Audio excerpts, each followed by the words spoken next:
Boa noite, Irno, tudo bem? Boa noite, Denis. Prazer estar aqui com vocês aí para falar de Grêmio, é sempre muito prazeroso.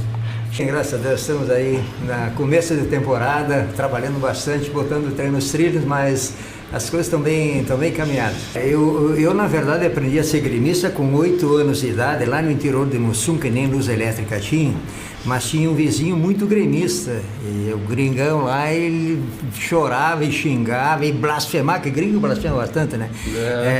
Em função de Grêmio, e eu via aquela vibração dele, e o timezinho local, engraçado isso, né?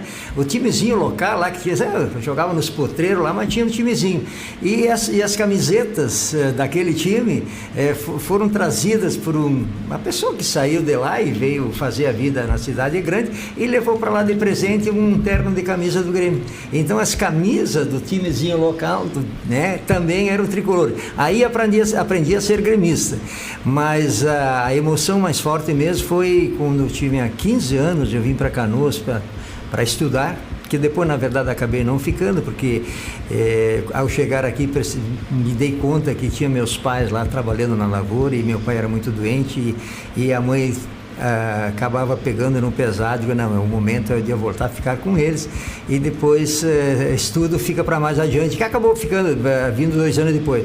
Mas nessa minha vinda, então, em 65, isso foi, eu tinha 15 anos, e meu tio, que era muito gremista e continua até hoje, que eu sempre digo, ele é meu padrinho de Grêmio em tudo, né?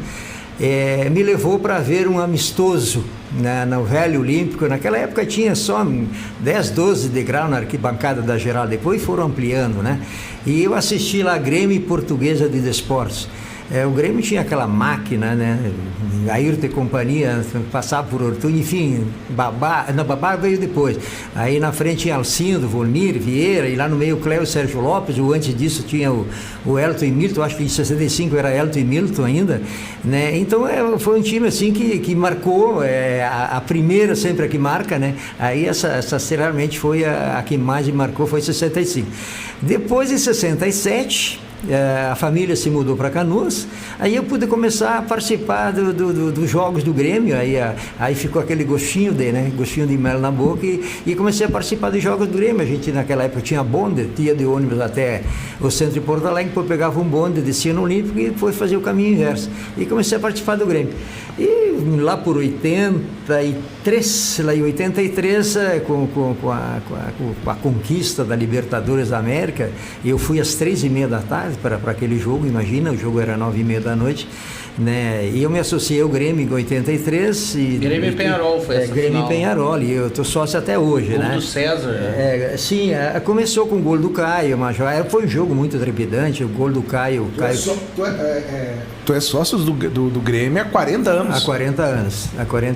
Olha aí, bacana. E Flávio, e permaneço depois, só para fazer um históricozinho bem sucinto aí, a partir de 80... Não precisa ser sucinto, tá? Pode falar, nós estamos à vontade.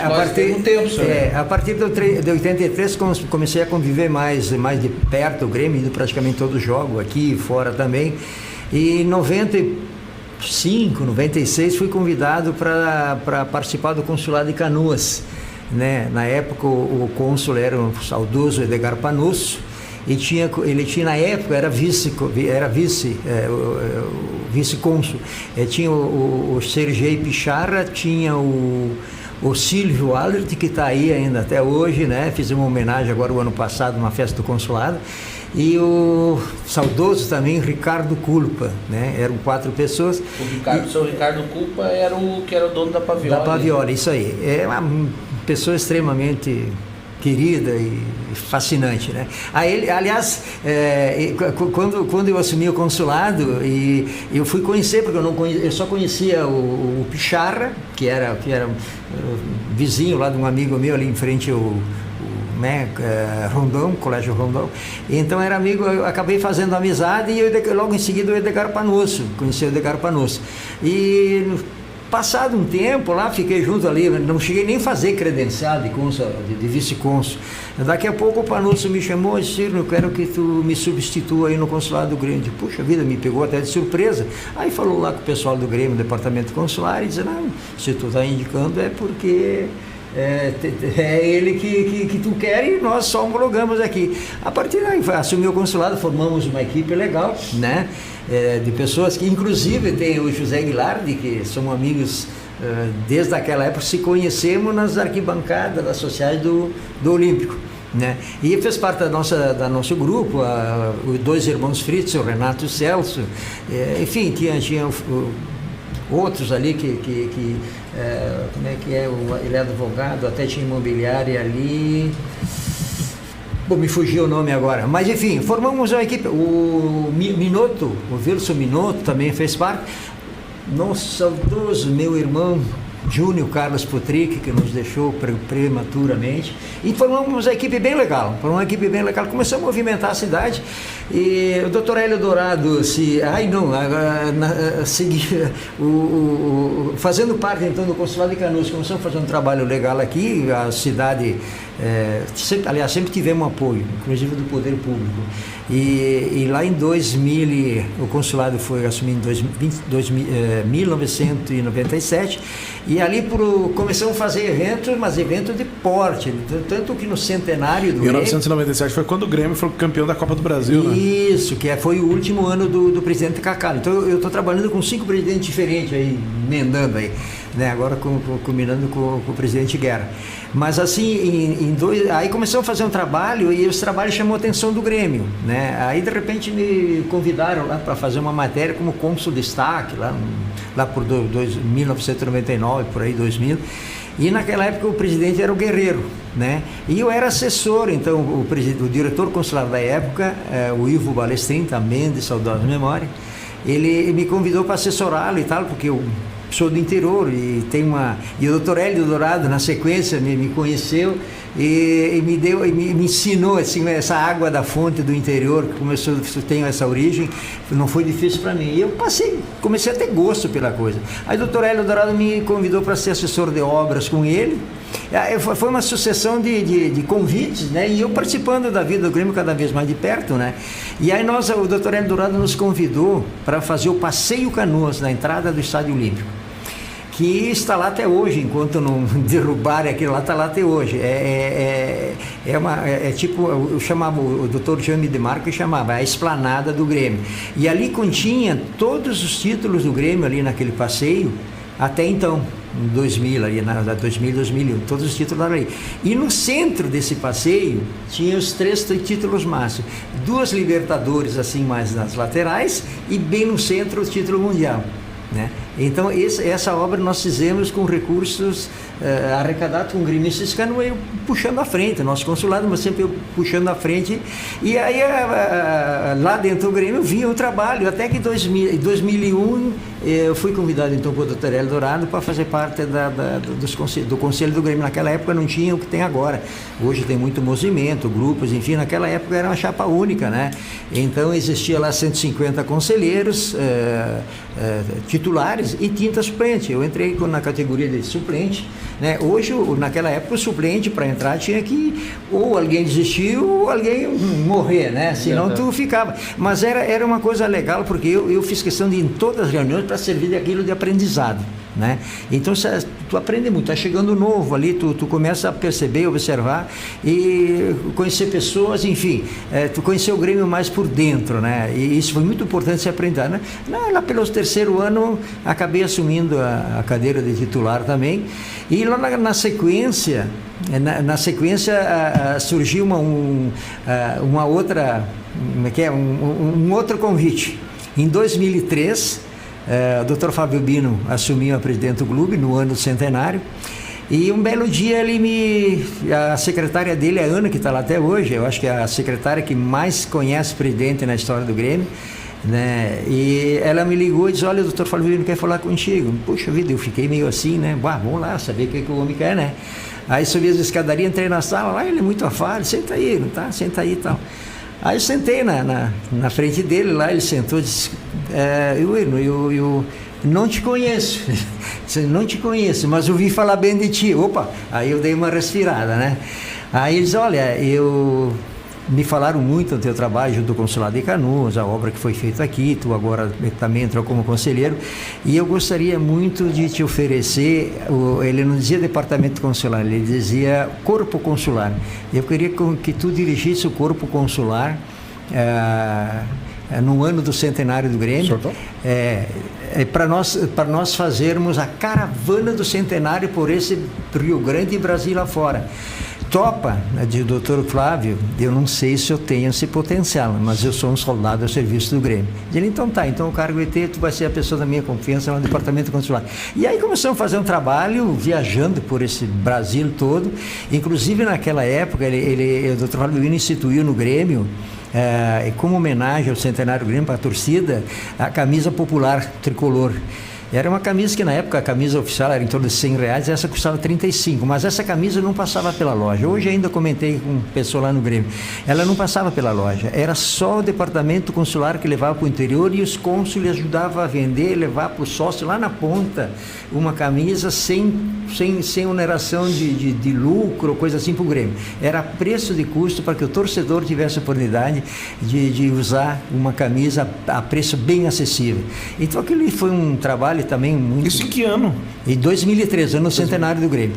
Aí 2004 que veio, que complicou um pouquinho, o time não estava bem, 2003 já saiu arranhando e 2004 cai para a Série B, né? Aí eu lembro de uma história, eu gosto muito de contar isso porque eu gosto muito e valorizo muito o ser humano, né? E o Dr. Flávio Bino me convidou, me estendeu a mão e me deu um cargo sem me conhecer, na verdade, só de ouvir falar. E aí no último dia de mandato dele, eu subi até a sala dele, subi no primeiro andar, e aí a porta estava entreaberta, eu bati na porta e disse, não, entra aí. Estava com a gravata meio aberta, tá, camisa aberta e tal, e meio brocochô, né, meio, um semblante meio, não diria triste, mas um tanto desanimado, né. Diz ele, senta ali, Irno, que bom que tu veio me ver, me deixaram só. Puxa vida, eu guardo aquilo até hoje. Ele pode ter tido erro lá, mas o ser humano Flávio Bino, eu tenho uma admiração por ele que jamais vou esquecer. Primeiro porque ele me deu oportunidade, depois ele é um grande ser humano. Pode ter tido erro administrativo nesse sentido, mas como ser humano eu tenho um respeito muito grande por ele. Aí o Dr. Flávio Bino se despediu. Aí deu aquela confusão toda, quem é que vai assumir, quem é que não vai assumir, tinha pessoas mais interessadas em ganhar um salário pomposo do que pegar o Grêmio, e de repente o Paulo Odoni diz ele que foi um ato de loucura e paixão, porque a filha dele ficou, pai, mas com a tua idade, se bem que não era tão velho assim, né, tinha lá 60 e poucos anos, mas pô, com a tua idade já foi tudo dentro do Grêmio, para que te faz pegar o Grêmio novamente? Ele, minha filha, não sei, é uma mistura de loucura com paixão. Né? E pegou o Grêmio naquela situação, 7 jogadores, 3 goleiros, não tinha dinheiro nem para comprar caneta, que o seu Verratti sempre dizia, não tinha dinheiro nem para comprar caneta, e o Dr. Túlio Macedo, que era o vice-finança, dizia, cada gaveta que tu abre sai um esqueleto, né? E sempre tinha uma coisa para pagar, aí começa a vir os oficiais de justiça, como é que a gente embargando as rendas, embargando o dinheiro no banco. Eles chegavam, claro, tinham boas relações com o gerente de banco, aí eles fizeram no mínimo era tudo colorado. Eu acho que esse gerente era gremista, então ficou com pena, porque eles fizeram um acordo que às 5 horas o gerente podia ser, mas os oficiais não. Sim, os oficiais, até hoje, né? Até hoje. Basta ver as punições aí do futebol, da violência, coisa assim, que a gente vê que tem uma diferença muito grande. Mas aí eles combinaram com o gerente de banco, os 2 ou 3 bancos que eu trabalhava, que às 5 horas da manhã um funcionário ia lá com uma maleta e catava todo o dinheiro que entrou durante a noite, para não abrir o banco às 9h30, 10 horas, sei lá, e os oficiais de justiça iam lá resgatar. E eles pegavam o dinheiro, levavam para o Grêmio e pagavam os funcionários atletas com envelope. Né? Durante um período de 2 anos, pelo menos, a coisa. Aí depois veio o condomínio dos credores, aí a coisa começou a amenizar e tal, porque pagava parceladamente. Aí o Grêmio volta para a primeira divisão, que eu sempre falo que no penúltimo jogo, aqui em Porto Alegre, contra o Santa Cruz de Recife, bastava o Grêmio ganhar de 1-0, meio gol a 0, subia. Não, quis o destino que mandasse, foi 2-2, 46 mil pessoas no estádio, e mandar tudo para os aflitos. Nessa época o senhor era diretor consular. Sim, eu era diretor consular. E levei para os aflitos uma carga de ingressos com consulado de todo o Brasil. Até foi uma coisa muito interessante. De repente tinha um casal de lua de mel lá no Recife e pediram se não tinha mais de ingresso, que eles queriam no jogo também. Então fui lá, consegui, busquei, né? Deu para satisfazer todo mundo que precisava, que queria entrar no estádio, deu para satisfazer todo mundo. E a gente foi engraçado, porque tinha consulado de gremista, mas a maioria consulados, né, de todo o país. E aí nós marcamos para se encontrar no hotel, sei lá, Boa Viagem, uma coisa que eu vale, e deu tudo certo. Deu tudo certo. Agora, o Grêmio é uma paixão nacional, né? Agora, entrar em campo foi terrível. Queria jogar a garrafa contra a van que nos levava. Não sei se o motorista de lá também não foi meio sacana, porque ele foi passar por meio da torcida do esporte, né? No esporte não, do Náutico. Do Náutico, mas ouvi tudo bem, né? Aí nos fizeram entrar para um portão e retornar uns 30 metros na frente da torcida, no Corremonda, né? Aí também foi outra. E aí depois foi aquela história toda que aconteceu lá, o Grêmio com 7 jogadores, quando deu o pênalti, eu levei junto uma bandeira. Quis o destino, o senhor acabou de dizer que ele assumiu o clube com 7 jogadores e 3 goleiros. Quis o destino que ganhasse. Com 7. Com 7. Eu não tinha me dado conta desse detalhe. Aí, ó, bem sacado isso aí, bem sacado. Aí, quando deu o pênalti, que começou uma expulsão atrás da outra, aí deu um sururu na torcida, e eu tinha levado junto uma bandeira que eu tenho, que deu uma bandeira pequena, eu já tinha levado ela no Morumbi, ela tem 10 metros de largura por 4,5 de altura. Então, ia botar nos corremão lá no segundo andar e aquela bandeira fica ali, né? Aí o que aconteceu? Quando deu um problema lá com a torcida, na hora do pênalti, lá a polícia veio lá e mandou recolher tudo, inclusive a minha bandeira. Pá, enrolei, botei na sacola, sentei em cima, cabeça baixa, minha mulher estava junto, só fazia foto. Aí o que eu vou fazer em Canoas, né? Depois disso aí, porque 37 minutos, 7 jogadores. E um pênalti contra, né? Estamos ferrados, né? Eu na hora que deu, eu pensei assim, eu pensei assim, mais um ano aqueles... Bota o microfone mais pra frente. Eu fui bem na hora que deu o pênalti pros caras, eu disse, puta que pariu, mais um ano aqueles Colorado deu. Colorado eu xinguei também. Vão ficar me zoando, né, meu? E aí, graças a Deus. Mas aí quando o Galato defende o pênalti, ato contínuo, o menino prodígio faz o gol lá na frente, o Anderson, né, faz o gol. Aliás, antes do gol teve uma expulsão dele, lá um zagueiro entrou meio firme lá e teve um expulso. Mas inclusive o Anderson, cara, é o jogador mais gremista que eu conheci, porque ele conseguiu tirar o Grêmio da Série B e rebaixar o Internacional. Aí então veio aquele pênalti, agora o Galato vendeu pra ele, na sequência deu gol lá na frente, né? Agora não tem polícia que vai me fazer guardar a bandeira, abrimos aquele bandeirão, começamos aqui, né? Criatura, sabe que eu abri aquela bandeira depois de abanar lá por cima das cabeças, baixamos ela, e eu deitei em cima do símbolo e chorava que nem criança, né, de emoção. Aí eu fui ver, depois que eu fui revelar, naquela época não era que nem agora de celular, eram as maquininhas lá, mas eu revelar umas fotos lá, quando fui ver, me chamaram a atenção, o Saúl Brichefs queria uma foto daquelas minhas, queria escrever um livro e falar sobre as emoções de futebol. Um menino lá, que eu não sei nem quem é, mas estava ali na torcida, sem camisa, magrinho, devia ter uns 18, 20 anos, e me pegou pelo braço, levanta tio, levanta tio, e aí a minha mulher fazendo foto, daqui a pouco o Saúl Brichefs percebeu que eu estava com a boca chaveada aqui, ó. Eu não dava os dentes chaveados da tensão, né? E aí, foi só festa, né? Aí depois, para concluir, de noite, nós fomos jantar numa churrascaria gaúcha lá, quem encontramos lá? O trio da arbitragem.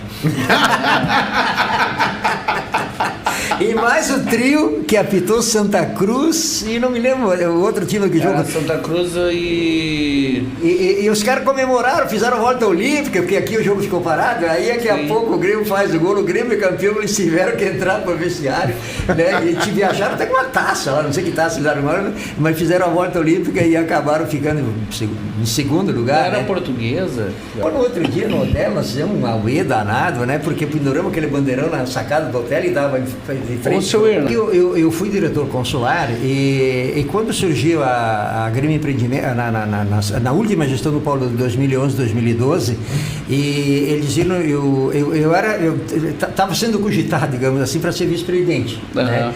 Mas aí o Doni, ele tinha o time dele mais ou menos montado, né? E ele disse, não, mas eu preciso de ti lá, tu é mais importante para mim lá no consular. Né? Mesmo não fazendo o papel de cônsul, mas eu vou te botar na Grêmio Empreendimento, tu vai ser o braço direito do Antonini na construção da arena, mas eu te quero lá no consular, te quero mais ou menos o que o Flávio Bino me falou em 2013, eu quero que tu viaje com a maquete da arena por esse Brasil todo. Aliás, viajamos até para o exterior, levamos a maquete até para o exterior. Eu até entendo o Aurélio Dourado. Ele concluiu o Olímpico. Eu tinha uma alegria, eu ia nos jogos noturnos, principalmente, né? Eu ia sempre mais cedo e ia lá na Geraldo para ver aqueles moldes de concreto. A cada jogo que tu ia tinha um módulo diferente, né? E até a conclusão, né? Então ele sempre dizia, para o Grêmio atingir a maioridade nós temos que ter estádio. Nós temos que ter estádio. E depois de estádio concluído veio o primeiro título nacional, que foi o Campeonato Brasileiro, né? Depois em 81. E aí foi a projeção que ele fez. E depois, levando agora para a Arena, parece que a história, quem olha um pouquinho a história, o Grêmio, quando saiu da Baixada para o Olímpico, teve hegemonia por muito tempo. Aí o Internacional construiu o estádio novo, teve hegemonia por um bom tempo. E o Grêmio, voltando aqui para a Arena agora com o estádio novo, também tá sobrando, como se diz, né? Teve essa queda ali agora, o ano passado e tal, mas tá tendo os resultados expressivos. Já era para ter tido o destino final. Se não fosse a falência, como é que diz? Recuperação judicial da UAS, né? Isso aí já teria tido resolvido há muito tempo, né? Mas o que aconteceu? Como eles tiveram esse problema e não andaram cumprindo com certas situações, porque o Olímpico é na troca de chave, né? Então era isso que foi o contrato original, na troca de chave. Mas como teve esse problema, o Olímpico ficou para dar uma garantia, porque tem um entorno que eles tiveram a responsabilidade de fazer, e depois até agora não foi feito. Então o Olímpico, de certa forma, é uma garantia. Agora, o Olímpico, assim, quanto estádio, para continuar não dava mais. O Grêmio já tinha recebido uma notificação da Conmebol, que se o Grêmio disputasse Libertadores, tinha que disputar em outro estádio, porque o Olímpico não dava mais. Ele tinha rachaduras, concreto, às vezes soltava blocos de concreto lá da parte da cobertura, que não podia mais. Imagine cair em cima do torcedor, isso aí seria um desastre, né? E na parte da estrutura também não tinha mais. E não tinha como fazer uma reforma ali. Tinha que derrubar e partir do zero. Agora, imagina se tu derruba o estádio e a OAS que vai fazer quebra e não termina o estádio. Aí tu fica sem o Olímpico e sem estádio, né? Por isso a opção. Mas eu acho tinha um estudo lá nos últimos. A viabilidade urbana lá era mais difícil. O Olímpico, que as pessoas levavam mais tempo do Olímpico até a Arena hoje para sair da cidade que da Arena e a Bento Gonçalves, por exemplo.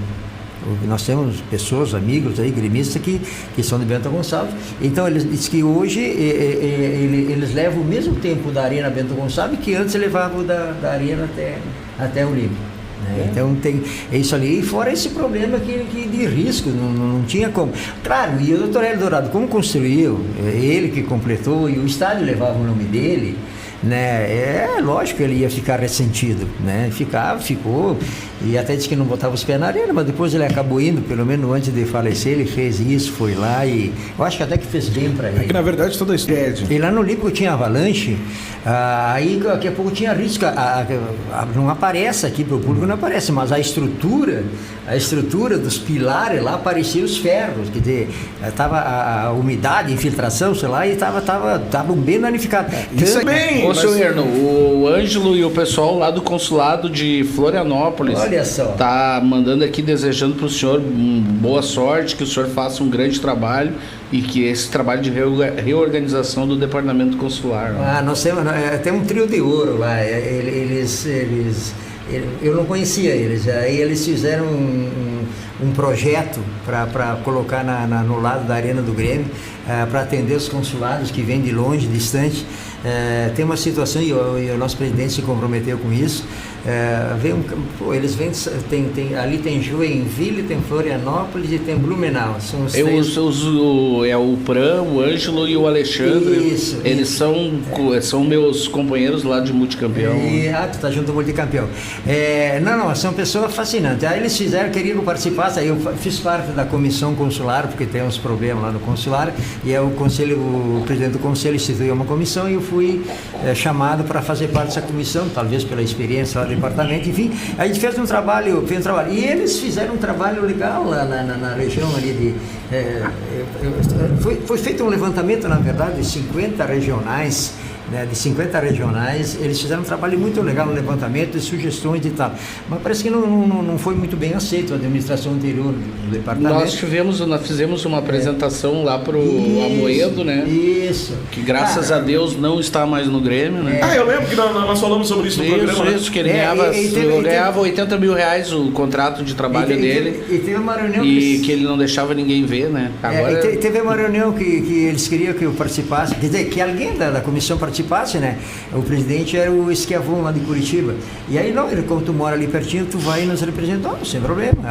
Mas tudo via um oficial com ofício pro Conselho Liberativo. O Conselho fez um ofício para o Departamento Consular que eu participaria em nome Isso. E aí a reunião era às 15 horas, fui para a reunião aconteceu 1h30 e não me avisaram. Então, aí eu cheguei à conclusão que eles não queriam na reunião, né?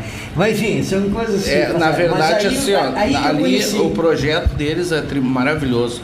Porque assim, eles vivem na carne o que a gente não vive. A gente mora aqui em Canoas, pega um carro, vai lá. Eles saem de Florianópolis, né, Blumenau, Joinville, viajam, ou qualquer cidade interior aí, né? Aí os caras vêm de ônibus, chegam ali, eles têm que pagar R$200 para estacionar o ônibus, mais R$200. Eles não, daí para usar um banheiro, eles não podem tomar banho, mas eles saíram de madrugada de lá para chegar no jogo aqui. Aí eles não têm um lugar para tomar um banho, eles têm que, para ir no banheiro, eles têm que usar o bar lá, o churrasqueiro, eles têm que arrumar o bar ou a sede de algum movimento que seja. Então o projeto, eles apresentaram um projeto onde vai ser construído ali do lado da arena. Sim, nós mostramos o vídeo desse projeto. É um projeto bem audacioso, mas num primeiro momento não há necessidade se não tiver dinheiro, né? Disponível mas que faça uma estrutura mínima, isso, né? Não, mas isso o Guerra se comprometeu de atender. Depois eu ouvi uma entrevista do presidente pro Duda Garbi e ele comentou do projeto que foi apresentado para ele. Sim. E ele disse que... Aliás, aí teve esse projeto que foi apresentado lá. Não sei se tu estava junto. Não, mas eu vi aquele... Não, eu não estava junto. Aquele dia eu conheci os três meninos de ouro. Eu cheguei lá no departamento, não tá... Perguntei para a secretária, não, mas estiveram aqui 1h30. Digo, mas está marcado para ter, bom, vou esperar ali um pouquinho, né? Aí ela tentou ligar, daqui a pouco eles apareceram lá. Aí apareceram lá, aí eles ficaram meio sem jeito, o Ângelo e o Fran e o Padilha ficaram meio sem jeito. Digo, não, mas eu vim para a reunião das 15 horas, cheguei aqui 15 minutos antes, né? Mudaram de horário, não me avisaram, alguma coisa está errada aí, né? Mas ficou por isso. Depois foi até. Aí nós fizemos um ofício para o presidente do conselho dizendo que ocorrido, né? Eles cobraram isso lá do departamento. Aparentemente a coisa foi mais ou menos orquestrada. Vamos antecipar e 1h30, quando chega aí a reunião terminou. Mas o que aconteceu? É que eu sempre digo, o diabo ensina a fazer a panela, mas esquece da tampa. Surgiu Guerra como um potencial, e nós estamos junto, eu particularmente, o nosso grupo estamos junto com ele desde o primeiro dia, né? Aí os meninos falaram, tem possibilidade de falar com o Guerra? Tem. Aí nós marcamos um sábado de manhã, que eles fizeram uma reunião do movimento de vocês, marcamos uma reunião lá no Bolivar, uma coisa assim, perto do aeroporto, um café ali, ficamos ali, que era para ser meia hora, ficamos 1h30 conversando com o Guerra.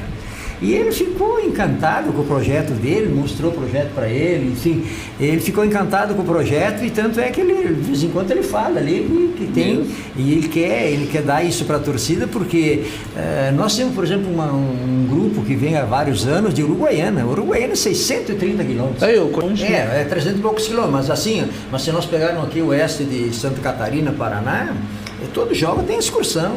Né? Correndo o risco que nem aconteceu, acho que uns 2 anos atrás, que um ônibus capotou, um ônibus não é de Foz do Iguaçu, É Iguaçu, mas não é Foz, é uma outra cidade lá perto, e capotou ali para a região de Carazinho, por ali, faleceu um, inclusive, muitos machucados.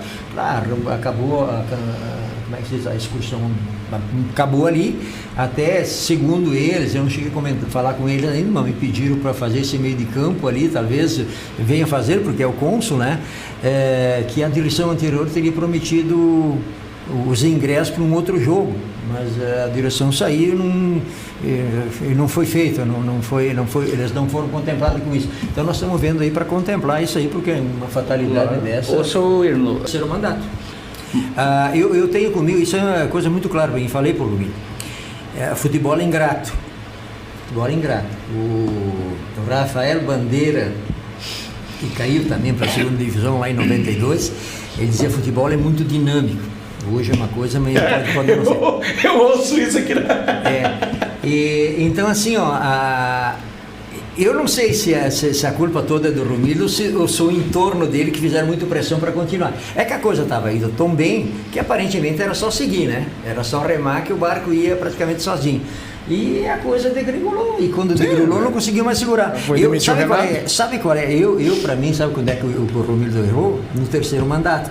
Meu maior exemplo sobre isso, eu vou chamar... Tu é novo, mas não é tão novo assim, tu vai te lembrar. 83, que idade tu tinha? Eu tinha 3 anos. Então tu não vai te lembrar. O Valdir Espinosa, nosso saudoso Valdir Espinosa, foi campeão do mundo. Aí voltou para Porto Alegre, entraram em férias, aí o Grêmio chama ele para renovar. Dizer: não, eu quero tirar 6 meses de férias, contrato outro treinador e eu quero dar uma descansada. Qual é a estratégia dele? Se eu pego o Grêmio agora, perco 3 no Gauchão e sou demitido, e a imprensa vai dizer: campeão do mundo foi demitido porque perdeu 3 seguidas no Gauchão. Ele soube sair no topo. Depois volta. Aí se tu é demitido lá na frente, o Cuca fez isso agora um pouco no Atlético. Para mim, o Romildo errou em aceitar até mudar estatuto para concorrer pela terceira vez, porque sempre tem um risco. Se ele sai no segundo mandato, ele sai no topo, que nem o Espinosa saiu como campeão do mundo. Ele ganhou lá, recuperou o Grêmio financeiramente e tal, e tinha ganho vários títulos, né? Ele saiu no topo, politicamente partidário falando, ele podia ser candidato a governador do estado que ganharia. Aí o terceiro mandato... Mas foi justamente... não teria caído. O Filipão queria tirar 2, 3 laranjas que estavam estragando o resto do cesto e já que aí ia comprar briga lá e tal, ia ter problema no vestiário e então deixou melhor sair. Administração do Grêmio. Mas existem regionais, né? Eu comecei lá atrás, eu tinha colocado 12 aproxima um pouquinho do microfone. Eu tinha colocado 12 coordenadores regionais lá, mas isso lá em 2008, 2007, por aí. E aí agora se transformou em torno de 60, mas tem regionais em todo o Brasil. Né? Então o consulado também passa pela regional. Né? Passa pela regional, mas passa muito também pela opinião local, né? De saber, porque sempre digo, quem mora na aldeia conhece o caboclo, né?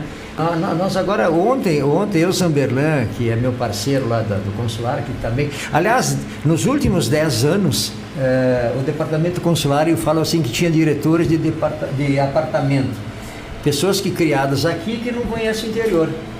Agora o departamento consular vai ter 3 integrantes que são oriundos dos consulados, que é eu, Zamberlan e o Clóvis de Carazinho. Então tem a raiz no consular, fala a língua do cônsul. Ontem de manhã, eu e Zamberlan, das 9 ao meio-dia online, ficamos ali trabalhando em cima de um documento, um novo documento, com cara nova, para o departamento consular, com mais informações, né, incluindo ali os coordenadores regionais, que eram as fichas antigas que tinha lá, mesmo colocando na informática, mas era um processo antigo. Nós damos uma cara nova ali, modernizada, com todos os dados, enfim, os regionais que nos dia tem, os países, né? Então tu vai tornar a ficha lá, por exemplo, hoje, bom, tem, vamos dizer, 60 regiões, né? Eu cheguei lá hoje e digo, eu vou pegar o cônsul de São Borja. O tio do arroz indicou um rapaz lá para ser cônsul de São Borja. Tá, vou pegar o rapaz de São Borja e vou dar uma olhada como é que tá. Aí fui ver, tem um cônsul em São Borja. Pô, agora o tio de Arroz indicou, vão ter que ter um trabalhozinho ali, né, de jogo de cintura para administrar. Pô, aí fui ver o Conceição Borges, até estava falando que não estava muito ativo e tal, mas ele é sócio, está em dia, sócio patrimonial e tal. Aí eu liguei para ele. Liguei para ele com todo o jeitinho, né? Digo, como é que tá, São Borges e tal. Tô vendo que tu tá sozinho, não tem adjunto, é interessante fazer uma equipe e tal. Claro, por outro lado, o tio do Arroz indicou um rapaz com muita vontade de mostrar serviço, tá associando gente.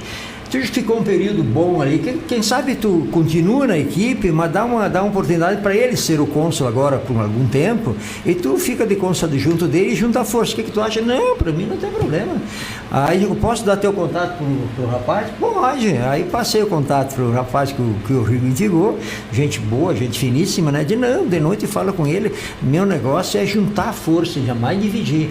Então é assim que a gente procede. Mas o que eu chego lá? Eu quero saber, por exemplo, quem é o regional lá de São Borja. Tá, tu tem que começar a cavocar para saber quem é. Então o que nós fizemos nesse nosso novo documento que elaboramos ontem? Eu vou olhar o cônsul de São Borja, ali no lado tem um campo que diz da regional da fronteira oeste. Aí eu vou lá no terminal, regional fronteira oeste, o regional é o Pedro da Silva. Então está tudo informatizado e tu vai ali, tu faz com maior facilidade. Agora, como do jeito que está ali, nos troços meio antigos não tiveram, eu acho que muito interesse em modernizar, porque estavam muito tempo, e sabe que eu sou muito favorável à alternância de poder. Né? Porque tu ficando muito tempo, tu acaba te acomodando, né? E nem que seja o mesmo grupo, mas hoje fico 2 anos eu, depois fica 2 anos tu, depois mais 2 anos tu, mesmo grupo com pessoa diferente, porque tem uma maneira dá uma de pensar, oxigenação, oxigena, né? Tu tem daqui a pouco tem uma maneira de pensar que daqui a pouco tu é junto, mas de repente tu não é muito ouvido. Agora tu sendo cônsul, tu vai ter a oportunidade de mostrar as tuas ideias e desenvolver. Eu penso muito assim. Então é esse trabalho que nós queremos fazer lá, né? Cara nova, primeira coisa que fizemos lá foi mudar um pouco. O nosso presidente que teria que ter uma escola de dirigente, que o Grêmio não estava formando dirigente, de repente o Guerra pegou 2 no meio da manga da camisa lá e botou ali. Isso. E estou dando conta do riscado. O Istalef para mim foi uma grata surpresa, se expressa bem. Ele foi apresentar lá o jogador, no dia da apresentação do jogador, ele falou 2 minutos só, uma pontual, com o dedinho e riste lá, aqui, ó, vocês vão entrar dentro de campo. O negócio de vocês é só dentro de campo, aqui fora deixa que a gente resolve. Vocês têm que buscar lá dentro é o prato de comida, é isso que nós queremos. E aqui fora nós vamos retaguarda. Eu diria que tem os nomes estão muito bons. Agora tem que encaixar. Porque às vezes eu tenho umas lembranças assim, Edmundo, Romário e Sávio. 3 craques, mas juntos não deram certo. Perderam para o João Antônio e para o Carlos Miguel. Nós tivemos aqui no Grêmio, me refiro mais os 3 da frente. Claro. Nós tivemos aqui no período da ISL uma seleção de craques. Dentro de campo não deu certo. Não encaixou, né? Então, por outro lado, lá em 77, o Tele Santana foi buscar o Ladinho aqui, o Rico lá, o Tadeu Ricci lá, meio que abandonado lá no Flamengo, e formou um time coeso, né? Pegador, já tinha o Anchieta ali, outro, enfim, né? E fez um time que foi maravilhoso. Se tu lembrar quando o Dinho e Goiano vieram pro Grêmio, não eram conhecidos. O Dinho sempre foi, né, o segundo lá no São Paulo. O Goiano também, né? Mas chegaram ali, encaixou, o Felipão encaixou um time, aí sim, Carlos Miguel, João Antônio, Emerson, Arilson, putz, só tinha craque ali no meio, né?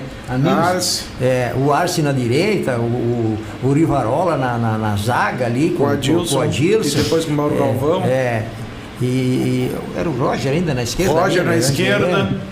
Paulo Nunes Jardel. Então essa aí também era um time que ficou na história. Aí em 96 o Ailton marca o gol do título. E veio lá no xingar ainda. Estava na social, o pessoal vaiava ele, foi lá e xingou todo mundo. Mas ele está projetando, inclusive, o Campeonato Gaúcho. Ele está dando um fôlegozinho para dar uma olhada nas contratações que vieram, né? E pro brasileiro virar mais 2 ou 3 contratações de peso. Porque a OAS não fez nada aí em volta, no entorno, né? Eu já eu não gosto muito da primeira pessoa, porque eu digo assim, se tu lida com o executivo, tu usa a primeira pessoa. Olha, eu quero isso, quero isso, quero isso. Porque o cara está recebendo, tu cobra. Agora, quando tu vai falar com o cônsul, tu usa a terceira pessoa. Olha, eu gostaria disso. O que vocês acham a gente fazer isso? Precisamos fazer isso. Usa a terceira pessoa que tu traz o cara para o teu lado. Porque o cônsul, como diz o Zamberlan lá de Santa Maria, o salário do cônsul é um bom tratamento. Esse é o salário dele. Tu poder tratar bem, atender bem a ele. Sabe o que me... Agora nessa aqui ele ficou fora, mas ele foi no meu tempo de muitos anos, gremistão e tal, e aí ele teve presente no Maracanã, aquele que o Inter, se o Grêmio ganhasse, o Inter tinha possibilidade, que tem aquele meme dos Colorados, gol do Grêmio, ele tá aqui, ó. Quando o Grêmio fez o gol, ele meteu aqui, ó. Para mim, o consular é institucional. Eu disse que falei para o Guerra, que tem algumas coisas com algumas pessoas que tiveram problema no Grêmio e não gostaria de trabalhar. Eu disse, não, tu tem. E eu desde o começo disse para ele, quando ele me pediu para ajudá-lo, eu disse, olha, eu não quero cargo, eu te ajudo, me dá uma vassoura. Me dá uma vassoura que nós precisamos fazer limpar algumas coisas que está ali que não está bem. Ele disse, não, tu vai ter a vassoura, tu vai ter o cargo. Então aí eu falei com o Zamberlan, nós falamos a mesma língua. Lá no consular, o departamento consular é institucional. Lá dentro só se fala Grêmio, lá nós falamos a mesma língua. Lá fora, cada um pode ter seu segmento, nesse ou naquele grupo, enfim, que é normal e é legítimo de cada um. Mas lá dentro do departamento consular nós vamos falar somente a língua Grêmio. Isso aí. Amigo de todo mundo serão bem tratados. E não tem caça às bruxas, quem é bom continua. Se o cara se atira nas cordas, de repente o Grêmio precisa de gente. É como o doutor Fábio Koff dizia, a gente tem que servir ao Grêmio, não se servir. Não sei se é do Fábio Koff e do Dr. Hélio Dourado. Mas eles falavam... O Dr. Hélio Dourado tinha uma outra frase que eu gostava muito também, que para ti gozar dos colorados lá no boteco, tinha que pagar uma taxa pro Grêmio. É isso aí. 2005... em 3 anos nós colocamos 30 mil sócios via departamento consular. Era pilhas e pilha, todo jogo do game que vinha dos consulados da região, que chegou em 2007, tiveram que parar de associar porque não cabia mais ninguém na sociedade. Eu cheguei a propor ao Paulo Ottoni naquela época de fazer associar lá, associar B. Como assim? Digo, não, pega as duas linhas de escanteio, pro lado da sombra social A, que é a tradicional, e pro lado do sol social B. E onde é que eu vou vender ingresso? Digo, atrás das goleiras e as cadeiras cativas lá em cima, né? Lá em frente do camarote. Aí ele balançou, amanhã eu te ligo. Eu disse, não, eu preciso vender ingresso. Eu acho também ele vai meio de carona com o time, né? O time indo bem. Mas não só isso, mas se o Grêmio. Eu vejo que o Grêmio pecou. Essa atitude, né? O Grêmio pecou nos últimos